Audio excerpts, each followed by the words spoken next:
Wow. Nope. Warriors' biggest problem is what? I'm going to keep it to basketball. Defense. Okay. Lack of defense. And look, over this run, this dynastic run, everybody's focused on the great shooting because they're the best shooting team ever and the offense and all that. But they've been a great defensive team throughout this run. Of their 4 titles, 3 of the years, twice they were number 1 ranked in the league, and once they were ranked number 2. So defense has been huge for them. This year, offensively, they're fine. Mm-hmm. They're second or fourth, I believe, in the league in points per game, 117, 11th in offensive rating, but 24th in defensive Can I say something about that offensive rating quickly? Yeah. Being 11th in offensive rating when Steph is 33, 7, and 6 a night is a bit of an indictment. It's not a Bud list indictment, inspiration type of thing. So when you have a player playing as well as Steph is, to not be top 10 offense and points per 100 possessions is a bit concerning. But to me, they're scoring enough. Okay. All right. They just don't stop anybody. And that leads me to Klay Thompson and Draymond Green. Okay. Now, Klay, the injuries, I think, are just taking their toll. He even if he gets back offensively, because he played fine last year in the playoffs offensively. He was inconsistent, but he scored 20 a game. But defensively, he just can't be what he used to be. All right. And then Draymond is on track for his worst defensive season ever. His points or his assists, steals, and rebounds per game are all lower than he's ever been since he started. And so now, and here's the final thing with Draymond, and this is what's killing the defense. He is not as vocal. He is not as animated. He is not as intense as he's always been. Now, I don't know if that's a reaction to the punch, like an overcorrection, or if he's upset that he knows he's not going to get a contract extension. You're not paying me. You have part of what you pay me for is this leadership, and you're not paying me right now, or you're not planning on paying me more, so you're not going to get it. That's interesting. Listen, Klay and Draymond last year both looked like descending players, and Klay, we understood it. Klay last year was 20 points on 43% from the field, 39% from 3. Now he's 15 on 35% and 33%. Now I think the 3-point percentage will jump back up. I'll get to Draymond in a moment. Though I agree with basically everything you said. I'd be a little more concerned about the offense than you are, only because as great as Steph is, I do not think 33, 7, and 6 with a 32 PER is sustainable for even Steph. I think that's going to dip a bit. But the one thing you didn't mention is they were banking on young players improving, and they all have gotten worse. So Wiseman is in the G League, so take him out of it. What about Poole, Kuminga, and Moody? We can show you what they gave you last year. Poole, his points are down. His percentages are down. Kuminga went from 9 points to 5 points, and the percentages have fallen off the map. Kuminga, the points went from 4.5 to 6, but the percentages went down. That's a real problem for them. A real problem for them that the only guy other than Steph who has maintained or got better is Wiggins. Wiggins has maintained. Wiggins playing really well. So now we get to the elephant in the room, which is... this is what it's about. Right. So I understand people are like, well, it's other things than the punch. Guys, if this show was sailing along, was being discussed as one of the greatest sports shows ever, and then one day I punched Wildes in the face, and then we had a month of the worst shows ever, don't you think people would be like, well, I wonder if Nick kind of broke the chemistry of the show when he punched Wildes in the face. But that's why you can't have people like, well, maybe it's the graphics. There was a spelling mistake. Right. So I want to show you some numbers, Brew, and then I'm going to contradict myself because Steve Kerrs said it wasn't the numbers. So first, here's the defensive numbers. Last year, they were second, moved to 27. 3-point percentage on defense, third to 19th. 19th, second chance points. That's like an energy thing. That's a vibe thing, 22nd. Points in the paint, 5th to 14th. So here's what Steve Kerrs said. And from what I saw of his whole interview, I don't know if there was more of it, he didn't call out Draymond specifically like you did. He said the team is lacking joy, purpose, unity, and competitive desire. Then he said this thing too. if things aren't going well, somebody needs to call the group into the foul line and get everybody together to motivate the group. It was Wildes made me watch it. Like, read that again, because I stepped on it because you were taking notes on a CVS receipt. Well, so my apologies. You got like all different types of. I have lots of stuff. All right, but read it again. I have got lots of stuff. Sorry. If things aren't going well, somebody call the group into the foul line. Get everybody together and motivate the group. That's Draymond's job. Right. I agree. And it's always been his job. That's his thing. Some of his best highlights that are the most fun to watch, when you want to make the argument that Draymond Green is a Hall of Famer, you go to YouTube and you see him getting people excited, giving people motivation. He's like a Bud out there. No one's giving people. That's on Draymond. And there's no joy, there's no purpose. Like, this team might be done, bro. They might be done. It's too early for that, because here's the other thing, and we I don't know if we'll get to this later, but if I'm them, I'm watching. Yeah, absolutely. Sure. I'm watching until February. If things don't turn around, we got a couple months. There trades? Yeah. Oh, there are plenty of things I could look at. I'm watching Kevin Durant. Oh. And I know, I love Andrew Wiggins. If I had to give up Andrew Wiggins to get Kevin Durant. You don't love that.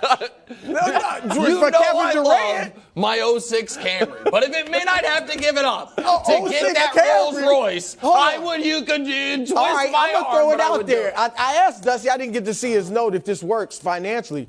Okay. It works financially if Poole's available. Can Poole be traded this year? What? Jordan Poole. Yes, but not right now. Right, but after December 15th. I believe so. Jordan Poole and Andrew Wiggins for Kevin Durant. If it blows up in Brooklyn. I think the Nets can do better. Can they? Yeah, I believe they could. And I know we're going to talk Nets. That's a nice young Nets here in a moment. Though.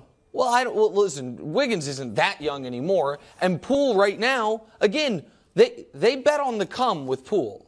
They paid him not to stay the player he was. Well, he plays well when he starts. Well, limited sample, but sure. But they paid him believing he's going to ascend, and right now he's going in the other direction. I thought you were going to talk about a Draymond trade, which is obviously a possibility.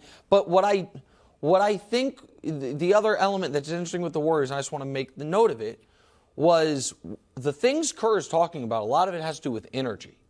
And I don't think it's coincidental that they have not won a game yet on the road. Yep. That they are maybe feeding off the crowd energy at home, which is lifting them a bit, but on the road they don't have it. The energy guy, again, is supposed to be Draymond Green.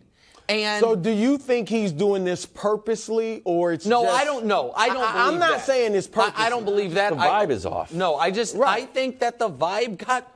Guys, sometimes things are really complicated. Sometimes they're super simple. NBA teams are very small groups of people. There's a few coaches, there's 12 players, only 8 of them really matter. One of them hit the other guy and knocked him out. And then also didn't really get punished for it because ring night was so important.